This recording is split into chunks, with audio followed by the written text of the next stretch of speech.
अगर आप मुझसे इमरान खान की सज़ा पर बात करेंगे तो इस चीज़ की क्या गारंटी है कल ये सारी सज़ाएं माफ़ हो जाएंगी, कल ये सारा एक क्लीन चिट के साथ लोग आ जाएंगे, वापस आ जाएंगे। तो इस मुल्क में क्रिमिनल जस्टिस सिस्टम एग्जिस्ट ही नहीं करता। साहब, ये जो इलामिया 2 रोज़ा कॉन्फ्रेंस का आया है या जो इमरान खान की सज़ा, इस पर आपकी मैं राय जानना चाहता हूँ। जो इलामिया जो आया है, मेरे नज़दीक तो उसकी कोई हैसियत नहीं है, क्योंकि पावर नहीं है इलामिया वालों के पास। यहाँ पर एक पावर की एक रियलिटी है 76-78 सालों से, दूसरी रियलिटी अवाम की रियलिटी हो सकती है। अब वोट डालने की हद तक तो हम कह सकते हैं कि जनाब उसको वोट पड़ा, उसको वोट पड़ा, लेकिन ये जो इलामिया डिमांड कर रहा है इसके लिए तो मास पावर चाहिए, रोड पावर, वो तो नजर नहीं आ रही। तो फिर इस इलामिया की क्या हैसियत है? और ये जो इमरान खान को सजाएं हुई हैं, इनको आप किस तरह देखते हैं? बदर अब्बास साहब। शुक्रिया कामरान। पहले लाइटर नोट पे, ये जो हमारे क्लाइमेट चेंज के वजीर हैं, तो आपको तो इनसे पहले पूछना चाहिए था, क्योंकि क्लाइमेट चेंज जो है ना, वो चाहे पॉलिटिकल क्लाइमेट हो या जनरल क्लाइमेट हो, तो वो हमारे दोस्त हैं मुसद्दिक मलिक साहब। जी जी। बाकी देखें, अभी आपने एक जो अपना इब्तदाइया सुनाया सर, अब इब्तदाइया जो ये सुनाया, तो अब आप मुझे ये बताएं कि ये जो एक हुकूमत को बरतरफ 58(2)B से दूसरी हुकूमत को ले आए, फिर उन पे चार्जशीट, ये जो चार्जशीट 1990 से 97 तक पढ़ी गई थी चार्जशीट, उसके नताइज क्या निकले? जी बिल्कुल। और ये चार्जशीट बनाने वाले कौन थे, ये तहकीकात करने वाले कौन थे कि एक दिन आप किसी को क्रिमिनल डिक्लेयर करते हैं, दूसरे दिन वही क्रिमिनल जो है इनोसेंट हो जाता है, और अल्टीमेटली हमने जो देखा भी हुआ। तो आज अगर आप मुझसे इमरान खान की सज़ा पर बात करेंगे तो इस चीज़ की क्या गारंटी है कल ये सारी सज़ाएं माफ़ हो जाएंगी, कल ये सारा एक क्लीन चिट के साथ लोग आ जाएंगे, वापस आ जाएंगे। तो इस मुल्क में क्रिमिनल जस्टिस सिस्टम एग्जिस्ट ही नहीं करता। ये पॉलिटिकली मोटिवेटेड चीज़ें रहती हैं, क्योंकि ये आपने जो हिस्ट्री बयान की सर, इससे तो यही जाहिर होता है ना कि आप अगर आज किसी पर आप चार्जशीट कर रहे हैं और आज किसी को कन्विक्ट इवन कर देते हैं। नवाज शरीफ पे तो हाईजैकिंग का केस भी चला था, लाइफ इम्प्रिजनमेंट हुई थी, उसकी इन्हांसमेंट के लिए चली गए थे, और उसके बाद ये सारी चीज़ें ख़त्म हो गई। तो इस मुल्क में बदकिस्मती ये है कि इस मुल्क में जो केस, जो चीज़ें मेरिट की बुनियाद पर भी होती हैं, वो भी कंट्रोवर्शियल हो जाती है, इतनी कंट्रोवर्शियल हो जाती हैं, और उसका बेनिफिट जो है उसका बेनिफिट उसको चला जाता है जिसको दरअसल सज़ा होनी चाहिए थी। यानी अगर केस मेरिट पर है और अगर पॉलिटिकली मोटिवेटेड है तो उनको सज़ा होनी चाहिए थी जिन्होंने ये केसेस बनाए। अच्छा। तो अनफॉर्चुनेटली इधर होता कुछ नहीं है, इधर कॉम्प्रोमाइज़ हो जाता है और इधर कॉम्प्रोमाइज़ होके अब आपने उस एलामिया की बात की। देखिए, अपोजिशन हमेशा मुतालबात रखती है, उस मुतालबे को माना जाए ना माना जाए, ये हुकूमत की सवाबदीद होती है, ठीक है। लेकिन हर अपोजिशन का काम ये होता है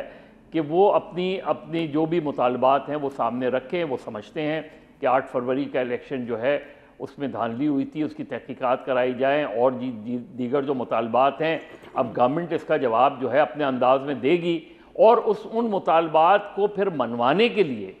और ये मैं फिर वही कह रहा हूँ कि हर अपोजिशन का काम है, उन मुतालबात को मनवाने के लिए वो एक सियासी जद्दोजहद करते हैं। वो सियासी जद्दोजहद में जलसे भी होते हैं, धरने भी होते हैं, हंगर स्ट्राइक भी होती हैं, ये सारी चीज़ें उसका हिस्सा होती हैं।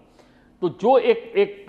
नॉर्मल कोर्स में, लेकिन मदद साहब, आपको लगता है कि तहरीक इंसाफ में अभी इतनी सख्त रह गई है, वो ऑर्गेनाइजेशन रह गई है, वो लोग उनकी बात पे सड़कों पे निकलने को तैयार है, गिवन द फैक्ट ये मेरा एक थीसिस है कि जब इमरान खान की खबर चली वफात की, बाहर निकली और बड़ी क्रेडिबल तरीके से अफगानिस्तान इंडिया के मेन स्ट्रीम चैनल्स पे, पीटीआई के सोशल मीडिया पे चलाई गई, तो कोई आहवकार के लिए भी बाहर नहीं निकला, कोई चेक करने के लिए भी, प्रोटेस्ट करने के लिए बाहर नहीं निकला। तो आपको लगता है कि अवाम तैयार है बाहर आने के लिए, ख्वाह वो इमरान खान के सपोर्टर्स ही क्यों ना हो, इन मुतालबात को, कौमी कॉन्फ्रेंस के इलामिया के मुतालबात को मनवाने के लिए? क्योंकि अगर वो नहीं आती है, अवाम पावर पीछे नहीं आती, तो ये तो कागज़ का एक पेपर है जो मेरे सामने है, मैं आप लहरा रहा हूँ उसको, कोई मसला नहीं। देखिए, अभी तो देखिए, ये तो उनके उस पर है कि वो स्ट्रैटेजी कैसे बनाते हैं, उसमें और कितने मुतालबात को शामिल करते हैं उसमें, और उसमें सिर्फ जलसे जुलूस तक बात आती है। इसमें जो लोग कॉन्फ्रेंस में आए दीगर सियासी जमातों के, जैसे जमात इस्लामी, क्या वो किसी तहरीक तहफ़्फ़ुज़ आईन पाकिस्तान के इत्तेहाद का आगे जाके हिस्सा बनते हैं? कोई ब्रॉडर अपोजिशन अलायंस बनता है और उसकी मूवमेंट, तो ये सारी चीज़ें अभी उन्होंने एक मेरा ख्याल है एक इनिशिएटिव लिया है, ठीक है, जो कि उस इनिशिएटिव से ज़रा मुख्तलिफ है जो माजी में इनकी स्ट्रैटेजी रही, जो कि मेरे नुक्ते नज़र से कामयाब नहीं रही। सर आपका पॉइंट आ गया। वैसे मुझे तो कोई इनकी स्ट्रेटजी कामयाब होती नज़र नहीं आ रही, क्योंकि पार्टी जो है वो लीडरलेस है, और ये वो डिसएडवांटेज है इमरान खान साहब को जो नून लीग और पीपल्स पार्टी को नहीं था, कि जब भुट्टो साहब को अमेंडन कर दिया गया, या जब नवाज शरीफ साहब के साथ को निकाल दिया गया या कर दिया गया, तो उनकी बेटी मौजूद थी, इधर दोनों की बेटियां मौजूद थी उनका नाम जिंदा रखने के लिए। और पार्टी उस जितने भी बुरे हालात में थी, नून लीग या पीपल्स पार्टी, एक तरफ वो ज़ियाउल हक साहब की कहर बन के टूटे हुए थे वो पीपल्स पार्टी पे, दूसरी तरफ दूसरे लोग टूटे हुए थे नवाज शरीफ साहब के ऊपर, लेकिन उनकी बेटियों ने उनकी लेगेसी को अपहोल्ड किया। ये एडवांटेज इमरान खान को नहीं, मेरा एनालिसिस है, maybe I am completely wrong. Musaddiq Malik साहब, मदर साहब ने बात सही की कि सवाल आपसे पहले पूछ लेना चाहिए था, लेकिन चले कोई बात नहीं, अब पूछ लेते हैं। इस चीज़ की क्या गारंटी है कि आज जिस तरह इमरान खान को तोशाखाना 2 में सजाएं सुनाई जा रही हैं, आप बहुत ज़्यादा मुदल्लल होकर 190 मिलियन पाउंड का केस पेश करते हैं, और मैं आपसे बहुत हद तक एग्री करता हूँ 190 मिलियन पाउंड केस में, कि उसमें सीधी सादी जो है वो हेरा फेरी का केस बनता है। अगर अल-कादर ट्रस्ट शामिल ना भी हो तो किसी प्राइम मिनिस्टर का ये राइट नहीं है कि वो पैसा जो पाकिस्तान में आना था नेशनल क्राइम एजेंसी के एग्रीमेंट के तहत, वो पैसा किसी को प्राइवेटली वो कर दे। ये मैं आपकी सारी बातें मानता हूँ, मैंने कहा उसमें हम आप और मैं क्यों टाइम वेस्ट करें। लेकिन जो पॉइंट असल है, जो शामी साहब फरमा रहे हैं, जो मजहर अब्बास साहब फरमा रहे थे, सीनियर साहबी जिन्होंने पॉलिटिक्स को देखा है, कि क्या गारंटी है कि ये सारे शदोमत के साथ केसेस कल रिवर्स नहीं हो जाएंगे, जिस तरह नवाज शरीफ साहब के ऊपर इससे भी ज़्यादा सिवियर शदोमत केस थे, रिवर्स हुए, बेनज़ीर साहबा पर रिवर्स हुए। सद्दिक साहब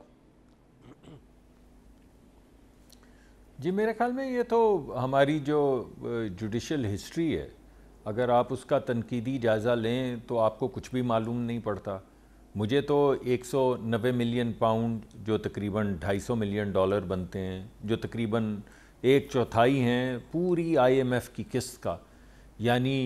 उस केस का पता है। उसकी वजह यह है कि वो जो कमेटी बनी थी जिसने वो कागजात खोले जो सील किए गए थे इमरान खान साहब के हुक्म पे, उस कमेटी का मैं हिस्सा था। तो जब खोली तो सारी चीज़ सामने आ गई कि किसने क्या कहा, किसने कहा इसको सीक्रेट रखो, किसने जाके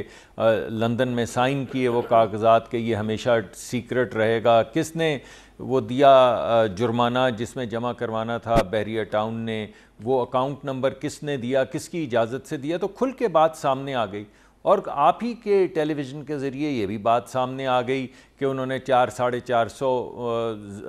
कनाल ज़मीन ले ली है। अगर मैं किसी को फ़ायदा दे दूं सर 250 मिलियन डॉलर का, तो आप कहेंगे ये करप्ट आदमी है, और अगर मैं उसके बदले में 400-450 कनाल ज़मीन भी ले लूं तो आप बोलेंगे बिल्कुल ही करप्ट आदमी है। तो ये तो बात एक है, मगर जो आप बात कर रहे हैं उसका किसी एक केस से ताल्लुक़ नहीं है, उसका हमारी पूरी तारीख़ जो जुडिशरी की है उससे ताल्लुक़ है।